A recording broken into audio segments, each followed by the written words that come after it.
nibyo reka nongere mbasuze, reka nongere mbahe ikaze, reka nongere mbifurize kugubwa neza aho muri mu bice bitandukanye kuri uyu munsi tariki 15 z'ukwezi kwa 10 umwaka w'ibihumbi 2025. Tuze cyane abari mu gihugu cy'u Burundi, tuze cyane abari muri Uganda, tuze cyane kandi mwe mudukurikirana ndetse mudahwema no kubikora muri mu burasirazuba bwa Kongo, by'umwihariko mu bice bigiye bitandukanye. Mbifurije kugubwa neza. Twongeye kugaruka kugira ngo dufate iminota mikeya itari myinshi cyane rwose, ku buryo nawe uza kurambirwa cyangwa se tutaza kurambirana, ndetse ari n'abahagarika imirimo kugira ngo baze kuyikomeza rwose. Twongere turebe uko byifashe kugeza amagingo ya kuko ku butaka bw'uburasirazuba bwa Repubulika Iharanira Demokarasi ya Kongo. Amakuru mfite nuko ibintu byongeye kuba byahinduka. Wakwibaza ngo byagenze gute, byahindutse mu buhe buryo?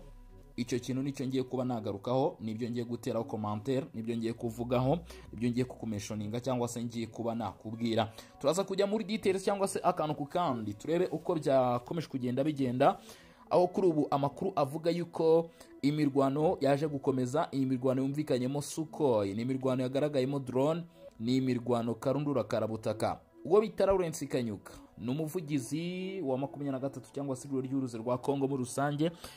Mu gice cya politike cyangwa se mu gisata cya politike nabonye amaze gushyira hanze itangazo. Murabizi 23 iyo biyemeje gufata umwanya bakajya mu mpapuro bakandika bakavuga bati byagenze gutya na gutya, murabizi uko biba byagenze. Reka mbanze mbabwire ko kuri uyu munsi wa none amakuru yamaze kuba yamenyekana. Mu ijoro ryakeye ibitero karundura kabutaka byibasiriye aho bita Mwenga, biraturira wa muntu we ku bintu bya 23. Aha hari agace bita Twangiza, ni kuri plantation cyangwa se ni ku ruganda rukorerwaho ibijyanye n'ubucukuzi bw'amabuye y'agaciro akomeye cyane. Murabizi ko Repubulika ya Demokarasi ya Kongo ni isoko rwose y'ubukungu bushingiye mu nda y'isi cyangwa se buturuka mu butaka. Aha rero naho kuri Twangiza ni agace kagaragaramo nyine ibijyanye n'ibikorwa by'amabuye y'agaciro. Aha ni agace kari gasanzwe kari mu maboko y'umutwe wa 23. Nk'abantu mwe ibintu bikomeje kuba, kuko aha ntabwo ari honyine gusa, ibintu bikomeje kuba ni ibintu bidasanzwe, ni ibintu bikomeye cyane. Drone ndetse na Sukhoi byaje gukora akazi gakomeye cyane hano muri iyi myanya. Uwo bita Lawrence Kanyuka bamubwira bati mu by'ukuri ibyo uri kuvuga ntago bijyanye n'ukuri cyangwa se ntago bisa n'ukuri. Reka mbanze nkubwire no muri ritangazo, nze nkubwire uburyo ki tonze turebe uburyo 23 irimo iragenda ivuga impamvu yabyo ndetse n'ibyo yagiye ivuga, hanyuma ubundi nze nkubwire noneho uburyo ki urugamba rwari rumeze. Ni itangazo rero ishyizwe hanze ku itariki 15 z'ukwezi kwa 10 mwaka wa 2025 n'umutwe wa 23. Ni itangazo ryashyizwe hanze mu ndimi zigera kuri ebyiri, Icyongereza ndetse n'Igifaransa.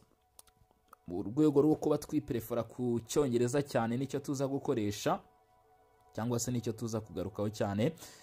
Ati just hours after the signing of the ceasefire monitoring and verification mechanism in Doha on Tuesday. Arimo aragira ati nyuma y'amasaha makeya ashize dushyize umukono ku masezerano yo guhagarika imirwano cyangwa se y'agahenge ya Doha ku wa kabiri tariki 14 z'ukwezi kwa 10 no 2025. Yavugaga ejo hashize ku munsi w'ejo. Nyuma y'amasaha makeya coalition cyangwa se ihuriro ry'igisirikare cya Kinshasa riyashe n'intwaro zikomeye cyane kandi ibitero bikomeye cyane ngo byaje kwibasira ibice bituwe. Yagize ati the coalition force of the Kinshasa regime launched the heavy bombardment on the densely populated area and our positions in the South Kivu and North Kivu province. Nago twigwa tukomeza kugenda tubisoma ubwo reka nkubwire ibyo yagiye avuga byose tutiriwe tuvuga iby'icyongereza. Ati rero ihuriro ry'igisirikare cya leta ya Kinshasa birengagije amasezerano duherutse twasinye ku munsi w'ejo kwa kabiri. Barashe n'imbaraga zikomeye cyane ibice bituwe n'abaturage muri Kivu, muri positions zigiye zitandukanye zo muri Kivu y'Amajyepfo na Kivu y'Amajyaruguru cyangwa se mu bice bitandukanye. Ati kandi ibi bikaba byakozwe na drone, ngo uku kwataka kwakozwe na drone ndetse na Sukhoi. Ndetse akomeza avuga ati icyakurikiyeho kugeza kuri ubu ngubu nuko imwe mu myanya imwe n'imwe yagaragayemo ibikorwa yaje kwangirika.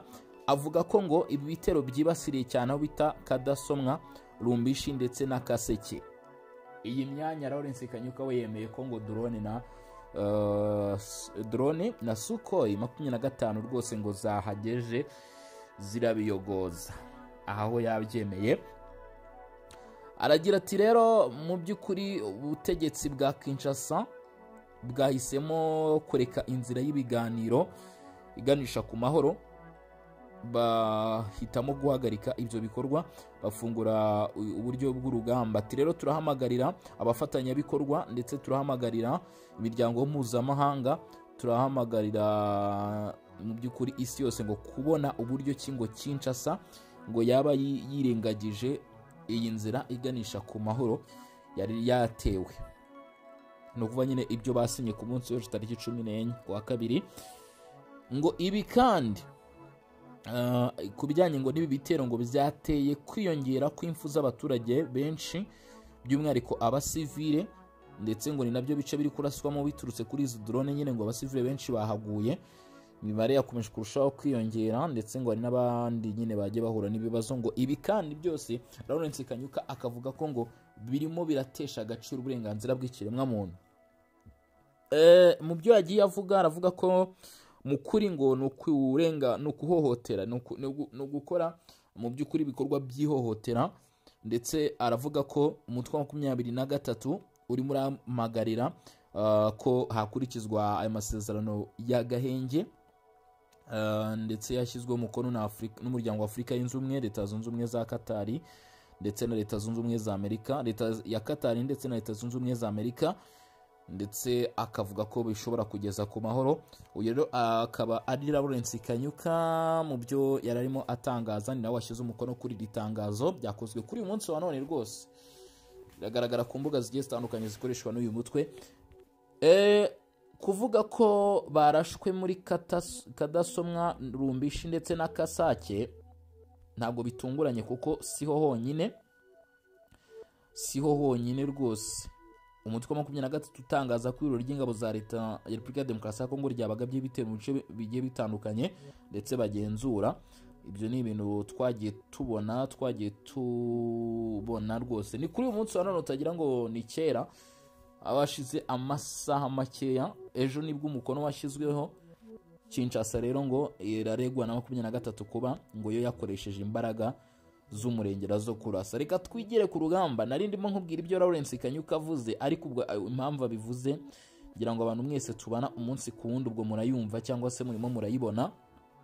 Ibyo yabivugaga hanga muri utu duce two muri Mwenga, ngira ngo ataramenya ibyahabereye, kuko ibyahabereye byo noneho byo n'amarorerwa n'amahano. Amakuru aravuga ko mu birindiro bya 23 muri defense zimwe na zimwe z'uyu mutwe ngo huzuyemo mayiti nyinshi cyane, rwose, zikomeje kuba mu by'ukuri zagwa ku rugamba. Abari kugwa ku rugamba ntago ari bake.